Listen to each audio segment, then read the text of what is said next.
Okay, everyone, welcome to the wrap up, not only for the week, but for the month. So we have some fresh monthly candles to look at. As always, what I do at the end of every week is we take a step back. We say, okay, what happened in the markets this week? What clues can we get going into next week? And then I give some discretionary ideas that I have. After this, I run all the data, I download all the reports, I do all the statistics for StatsEdge Pro, in which, if you're interested, you can sign up over at statsedgetrading.com. We have access to algorithms that I'm creating for monthly trading, for long-term investing, for short-term trading, whatever it is that you need, we have there as well. We've got a Discord room and a Discord bot that will just alert you when prices are hit. It's a really good addition, something that I'm really, really excited about. I'm going to do a dedicated video on that this week. So, a short week in the market, not a super exciting week in some places, but a really exciting week in others. So let's just pop right into it and see what happened. Now, we're getting started here. Oh, I always start with Bitcoin, but this is Mana. I'm actually watching this one actually closely right now. I bought a bunch of Mana and talked about it down here, just because all these altcoins are going crazy. So I'm in a bunch at around 40 cents, and it's popped up, went all the way to almost 80, and now it's consolidating right under this anchored VWAP. So that's just an idea that I have for that. I'm just looking to add. If we can break out, I can add. I can raise my price probably to low 50s, depending on how much I buy into. And then if we get that move to $1, then that would be a double, and I'd probably sell half and just keep the rest for forever, just in case this thing goes crazy. But let's actually start with the real cryptocurrency here with Bitcoin. You see me look over here. Again, I always just have a bunch of notes, right? I always have my iPad filled with notes of what I want to talk about. Bitcoin continues to struggle, trying to get to 100,000. As I mentioned, the way that I played this is I had a little bit here at 50. I bought a little bit more on the breakout at 70. So I had an average price about 60. When we got up to the 90s, the low 90s, and I saw that we were struggling at that $100,000 mark, I sold a bunch. Now, I got a lot of people saying, oh, do I think that Bitcoin will never break 100,000? And is this the top? Absolutely not. That's not what I'm thinking. For me, it was just everybody was talking about Bitcoin 100,000, and the market doesn't make it easy. So I could see a couple scenarios where we get to 100,000 and then we fail a bit. That's what happened. We've been chopping around 100 and 80 or 90 for a while now. I could see us break through 100,000 and then fall apart, or I could just see it rip through. So I'm still in some. I've got some, forever Bitcoin, you could call it, where I'm just holding it and I've got it off exchange and everything like that. But for my trading position, I'm out most of that now. If we consolidate here for a period of time and then break 100,000, I'm going to be more interested in just taking a shot there. See if you can get it through 100,000, a little momentum play to 120, 130, something like that, because again, there's so much hype around this particular number that I think it's very interesting to keep an eye on that uh, as well. Ethereum still trying, still not the coin, but it's trying, right? So if we zoom out here, it's not even close to all-time highs yet. That's still a big move to get to all-time highs, and then through that, again, just like Bitcoin, I think this breaks eventually. That's why I'm interested in a little more of these smaller cap coins going down the coin scale. You guys notice, and you probably see if you're following me on Twitter stuff, I'm just talking more about crypto right now because it's in play. I'm not like switching from an equity trader to a crypto trader. I'm going to continue to trade everything. There's times where crypto is really, really in play, and there's times that crypto is doing absolutely nothing. And we're in one of those in play times. So for me, it makes sense to just have exposure there, right? And then when it stops moving, which, right, we have long periods of time where there's nothing going on in crypto, then, right, we do something else. That's the beauty of the markets. Is there's a lot of different markets we can play. So I think, Ethereum is pretty simple. If it can get above 4,000, that's where things get interesting. So I've got some alerts set and some orders set there as well. A couple just other ADA, USD. I want to just show this is my plan with crypto. So I talked about this on Trader TV the other day, and a lot of people are talking about how I'm approaching crypto. Very simply, right? I systematize everything in my life, to the annoyance of the wife sometimes, but I really try to systematize my trading. I want very simple rules for when to trade and when not to trade. This is how I'm approaching crypto right now. If I take a VWAP, I anchor it to all-time highs. When it gets through that, then I take a trade, right? That's Mana wasn't an all-time high anchored VWAP, but it was a major one. ADA, I actually bought some as we pulled back to this anchored VWAP. Looks like it's holding a support, so I'm in a little bit around a buck, right? My stop is in the 80s. Very, very simple trades. And the reason for that, take a look at something like Ripple, which is just still on fire. We go to Ripple, just take an anchor VWAP and slap it to all-time highs. And you can see, yes, you may have gotten kind of wicked through a couple times, but eventually it broke, went from 60, and now it's up almost 4x from there, right? So these are the moves that you can get. That's why, again, I'm playing these as they are like cheap internet stocks, right? I'm not a crypto maxi kind of guy. I just seeing that things are in play right now, so I want to participate as long as I can. So that's the idea, and that's what I'm doing there in the crypto space. So I'll continue to show things as things look interesting. It's the only thing is JSYM. Is that the yes, this JASYM again? I have no idea what any of these things do, but it's getting kind of interesting, right? This is the VWAP anchored from all-time highs. It broke that and it's acted as support a bunch of times, and now it looks like it might be popping off this level. So this is one that I'm watching. Again, I don't know anything about these coins. To me, they're just trades. I want to get in. I know that I'm risking, 50% of the capital that I put in on any given trade to make 100 or 200%. So it's almost like trading options. This is the way I'm looking at it. Into traditional currency, we're going to start here with the Dixie, the dollar index. We can do a monthly chart and we can do a weekly chart. So monthly chart, 2 months up in a row, struggled right against the zone. On the weekly chart, we got up to the zone and then we failed. Just like what was happening down here where I said, hey, we're probably going to bounce a bit and fade, was dead wrong on that. I'm wondering if we are going to sell off a little bit and then rally through here.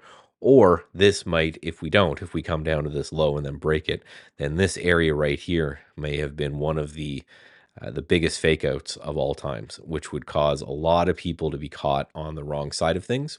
That's one thing, that's main thing that I look at in technical analysis is where is the positioning.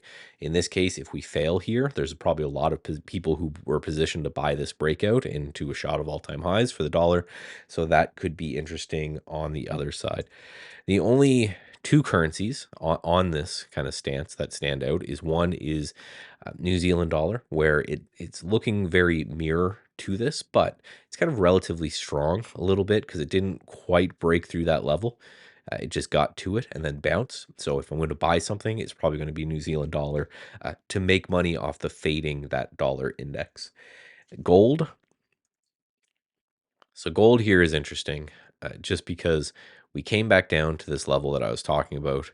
I mentioned this on my Monday video that I was watching this anchored VWAP from this low. So we had a big pullback. This was after the election. I think it was just because the election was sorted. Everybody knew what happened in the election. Everyone was happy about that.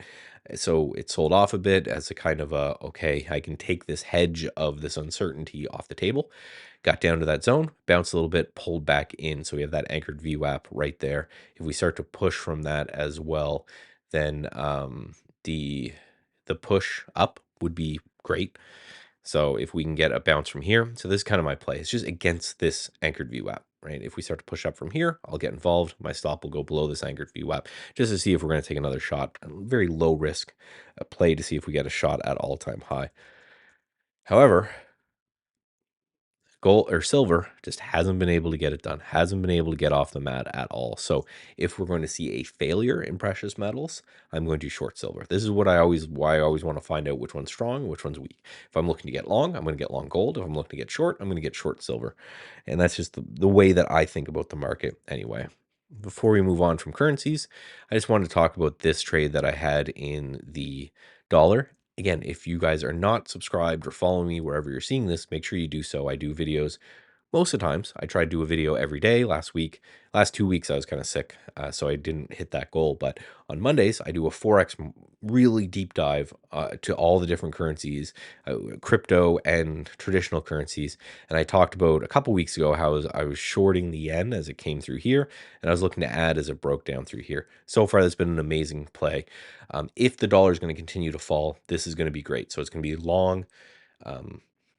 New Zealand dollar short this US dollar yen pair, I think is going to be a best way to express that, just because we know the yen is, or the Japanese government is trying to push this chart lower. And I always like to be on the side of government if I can. So taking a look quickly in the traditional equity markets, new all-time closing high for the SP 500, not bearish. Everyone has been telling you all year that things are bearish. Well, we just made new all-time highs. So nothing really to say about that. RSP also made new all-time highs. So anyone who's telling you that this is just big cap tech and this is, just the AI play and it's only the Mag 7, blah, blah. Well, RSP is the average stock in the SP 500. Also made new all-time highs. You can see why I'm kind of glazing through this because there's not a whole lot to talk about in the traditional equity space. IWC or microcaps, new all-time closing highs. So the big guys are doing well. The small guys are doing well. MDY, the guys in the middle, they're also doing well. If we look at a weekly chart, right? New weekly closing high. Even though we didn't do much intra week, we gapped up and we held. So XLF, right? New all-time highs. So we have financials. The banks are making new all-time highs as well. We also have EWC, my home and native land, Canada, new all-time highs. So there's not a lot to do when it comes to technical analysis when things are just making new all-time highs. This is why in StatsEdge Pro, I have a full portfolio of stocks, and I'm using margin to make these short-term trades as they come up through the algorithm, just because everything is hitting new highs. It's just hitting new highs, and it's moving higher and it's moving higher. The ideal scenario is that is just going to continue, and I'm just going to hold these names and take these little trades around it. It means I'm way less active in this time because I don't have unlimited buying power, and everything I have is pretty much deployed at this time. At some point, we're going to get some sort of correction. The market's going to go down. It's going to be a time to get stopped out of positions as a trailing stop. I'll get stopped out on the way down, and that will raise cash, and then we'll do the whole thing again. But as things are sitting on two all-time highs, the best advice that I can give is don't overthink it. If things are making new all-time highs and new all-time highs and new all-time highs, the one thing you don't want to do is think too much about it. You just want to own stocks and hold them until the market turns, right? So I just see a lot of people trying to, where is it going to stop? Where is it going to stop? Don't know. Nobody knows, right? All you can do is have a system. That's what we have over at StatsEdge Pro. I have a system and it will say, hey, this is the moment where I have to sell this position because that's what the rules told me to do. Until then, I just hold, and it's kind of makes you feel lazy because you're not doing too much, but it is the way it is. So discretionary names, I always try to give some. These are not done from the StatsEdge Pro algorithms. These are just things that I think about. So if you're interested in the StatsEdge Pro algorithm, again, go to statsedgetraining.com. The link will always be in my bio or in the description below. Very, very close, so you guys can find it. But JD.com, China as a whole. But JD.com and Bob are the two we're going to look at. I'm very interested in the whole narrative. That I was talking to my buddy JC at All Star Charts. The whole narrative that Trump is going to be bad for China doesn't seem to be panning out here. And these charts are at very interesting levels. So I'm looking to get involved in some of these Chinese names coming into the next week and following weeks. And the idea is we had this massive breakout and then we've pulled back and we've hit a major support right here. And then it's also right here. So we have some big levels here on JD and a big push up next week. So some sort of continuation going into the following weeks on JD. I think it sets up for a pretty easy trade, right? If we get and start trading above last week's high, that's where I'm going to take an entry. My stop loss is going to go down here. I think it's time to kind of re-engage when it comes to China. And same with BABA, right? Big pullback here as well into this level. So if we start to push higher, I'm going to re-engage and just spread some money out across China. I may do it with some options. Again, I'm running low on buying power, but I may do some with some options. I may do some with some different trading ideas there as well. But I think China is interesting. I think if you want to be the safest you can, you pick something like the FXI, because then you're really not worried about individual names, risks of Chinese names. You could also do KWEB, which is the Chinese internet stocks. You could pick any of those. I think that's going to be one of the best ways to go about doing that. If you're risk averse, for me, I'm going to probably pick 2 or 3 Chinese names. I'm just going to spread I'm going to allocate a certain amount of money to it, and I'm going to spread it across those three. Because then if I don't pick the right one, if I pick all the right ones, I'll be happy. If I pick one or two of the right ones, I'll be happy. And if I get stopped out on all of them, then that's fine because I've split that money across them. So I hope that makes sense. So as always, thank you guys very much. I'm going to go record the video over for the StatsEdge Pro members. So you guys should see that in your email quite quickly or quite early on Sunday morning. I'm sending this one out on Saturday morning. Then I have to go to a wedding.